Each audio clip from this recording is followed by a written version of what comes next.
అందరికీ నమస్కారం. మన జీవన శైలి సరిదిద్దుకోవడం కొరకు, సంతోషకరమైన మార్గంలో సుఖంగా బతకడం కొరకు సృష్టించబడ్డ ఒక అద్భుత కళే జ్యోతిష్యం. అంతరిక్ష పరిశోధనలు చేసే ఈ రోజుల్లోనైనా, లేక విజ్ఞానం అసలు అభివృద్ధి లేని ఆ రోజుల్లోనైనా సరే, దాదాపుగా క్రీస్తుపూర్వం 1500 సంవత్సరాలకు ముందు నుంచే వేదాలతో అనుసంధానమైనది మన జ్యోతిష్యం. ఈ జ్యోతిష శాస్త్రం మన దేశంలోనే కాదు, ప్రపంచ దేశాలన్నింటిలో పవిత్రంగా కాపాడబడుతున్న ఒక విలువైన శాస్త్రం. ఆ కోణంలో శ్రీ కరుమారి అమ్మన్ జ్యోతిష నిలయం నిర్వాహకులు, ప్రసిద్ధిగాంచి ఘనతకెక్కి వంశపారపర్యంగా జ్యోతిష్యం చెబుతున్న శ్రీ సహదేవరాజు గారినే ఈ రోజు మనం కలవబోతున్నాం. రండి కార్యక్రమం చూద్దాం. శరణాగత దీనార్త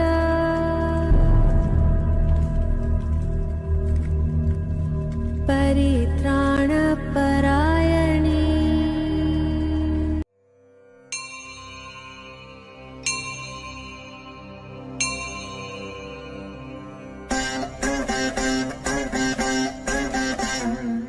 నమస్కారం గురువుగారు. నమస్కారం. ఇక్కడికి రావడం, మిమ్మల్ని కలవడం చాలా ఆనందంగా ఉంది.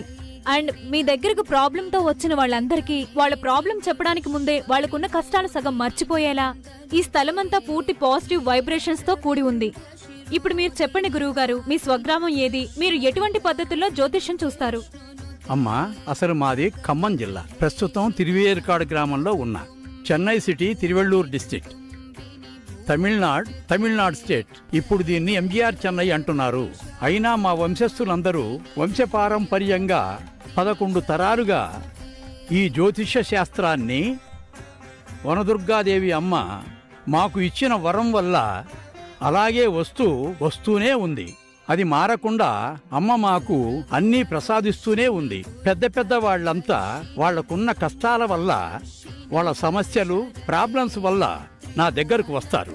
వచ్చాక నేను కొంతమందికి చేతిరేఖలు, ముఖరేఖలు, పేరు ఫలం చూసి వాళ్ళకేం సమస్య ఉందో, ఏం జరుగుతోందో, ఇప్పుడు ప్రజెంట్ ఏం జరుగుతోందో, పాస్ట్ ఏం జరిగిందో, ఫ్యూచర్లో ఏం జరుగుతుందో అవన్నీ గణిత శాస్త్రంలో లెక్కించి చెబుతూ ఉంటాను. చాలా అద్భుతం గురువుగారు. ఈ రంగంలో మీరు ఎన్ని సంవత్సరాలుగా ఉన్నారు?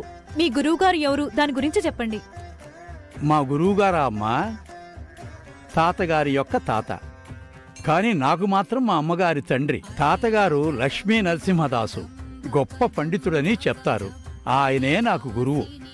ఆయనే నాకు అంతా నేర్పించారు. అష్టసాముద్రిక విధానం, జాతక లక్షణం, మనుషుల యొక్క ముఖరేఖలు, వాళ్ళ యొక్క చేతిరేఖలు, అష్టసాముద్రిక, వాళ్ళ యొక్క పేరు ఫలం అన్నీ కూడా ఆయనే నాకు నేర్పించారు. ప్రస్తుతం చెన్నైలో Devi Nagar first floor Sindhu complex, అక్కడే నేను తిరువేరుకాడు కరుమారి అమ్మవారి సన్నిధిలో దాదాపు 50 సంవత్సరాలుగా నేను చూస్తున్నాను. అందరికీ తెలుసు, పెద్ద వాళ్ళు కూడా వస్తున్నారు.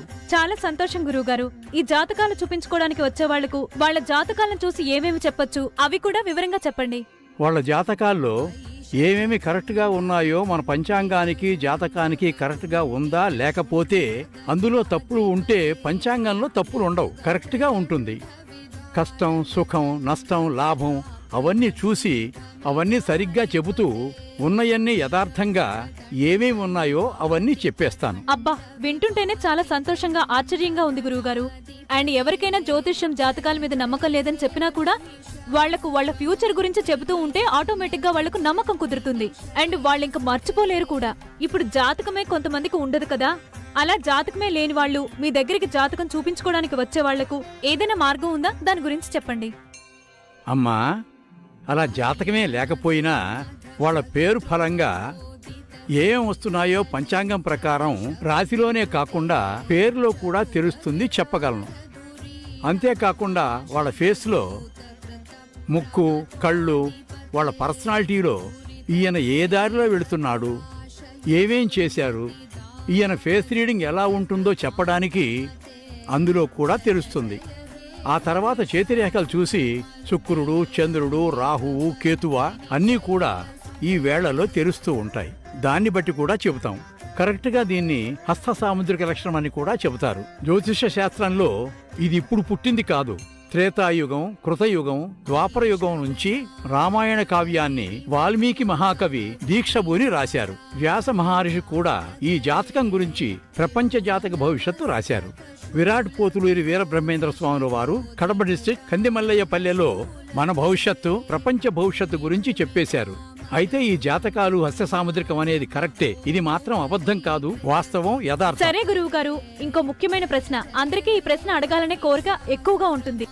అదేంటంటే, ఒక్కొక్కప్పుడు రోడ్డు క్రాస్ చేస్తుంది దెయ్యం, కిటికీలోంచి చూస్తోంది దెయ్యం, ఇలాంటి వీడియోస్ అన్ని ఇంటర్నెట్ లో చాలా వస్తున్నాయి.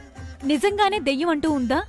అలా ఉంటే అవి కొంతమందిని మాత్రమే ఎందుకు తరుగుతున్నాయి? ఎందుకు నావి అందరినీ తరవడం లేదు? ఈ ప్రశ్న నాకు తెలిసి అందరి మనసులో ఉంది. ఇప్పుడు నేను అడుగుతున్నా, దీనికి సమాధానం చెప్పండి.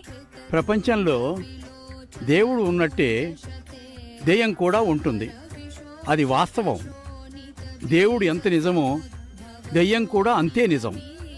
కానీ వాళ్ళ కర్మల ఫలితంగా వాళ్ళ కష్ట నష్టాలకు సంబంధించి ఏమేం జరగాలో శని భగవానుడి వల్ల ఆ దెయ్యం, పిశాచాలు, గ్రహాలు ఆయన పంపించడం వల్ల అవి వచ్చి చేరతాయి. టైము, గ్రహాలు వాళ్ళ కర్మల వల్ల వచ్చి పట్టుకుంటాయి. అది మన ఇండియాలో మాత్రమే కాదు, విదేశాలలో కూడా ఉంది. కష్టాలు, దెయ్యాలు విదేశాల్లో కూడా ఉన్నాయి. వీటి గురించి విదేశాల్లో సినిమాలు కూడా చేస్తున్నారు. కానీ ఇప్పుడు మన దేశంలో కూడా ఎక్కువయ్యాయి దెయ్యాల గురించి. నాటికలు, డ్రామాలు, సీరియల్స్.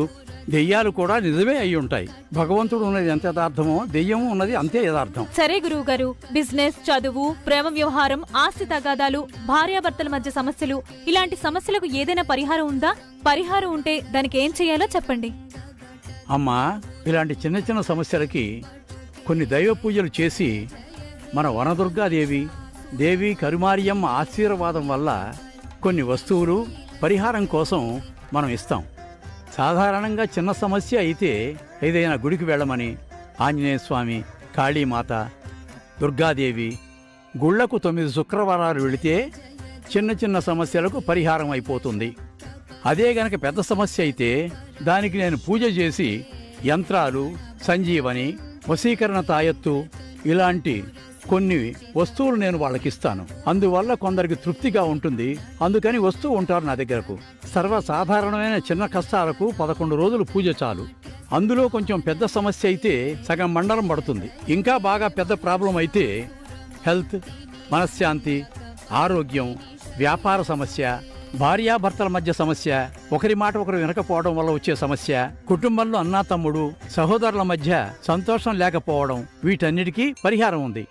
ఆ పరిహారం వల్ల వాళ్ళ కుటుంబాలు ఒకటిగా కలుస్తాయి. వాళ్ళ అన్నా తమ్ముడు కుటుంబాలు ఒకటిగా కలిసి వాళ్ళ బిజినెస్ ముందుకు వెళతాయి. వాళ్ళు అనుకున్న కార్యాలు నెరవేరుతాయి. మరలా మరలా నన్ను కలుస్తున్నారు. కరెక్ట్ గా చెప్పారు గురువు గారు. చాలా మందికి పరిహారాలు సహాయపడుతూ ఉంటాయి. మీరు ముఖాముఖి చూసి జాతకం చెప్పలేని వారికి జాతకాలు చూడటానికి ఇంకేదైనా మార్గం ఉందా? ఈ రోజుల్లో టెక్నికల్గా చాలా అభివృద్ధి చెందింది. అందువల్ల కొంతమంది వాళ్లే వస్తారు, సంతోషం. వాడు రాకపోతే వాళ్ళు సొంత వాళ్ళు ఫోటో తీసుకొచ్చినా పర్వాలేదు, ఫోటో చూసి అన్ని క్లియర్గా చెప్పొచ్చు. కానీ ఎవరు రాలేకపోతారు ఇంట్లో నుంచి. అప్పుడు వాట్సాప్లో ఫోటో, డేట్ ఆఫ్ బర్త్, జాతకం పంపిస్తే అన్ని క్లియర్గా చూసి నేను ఫోన్లోనే చెబుతాను, మెసేజ్ ద్వారా పంపిస్తా.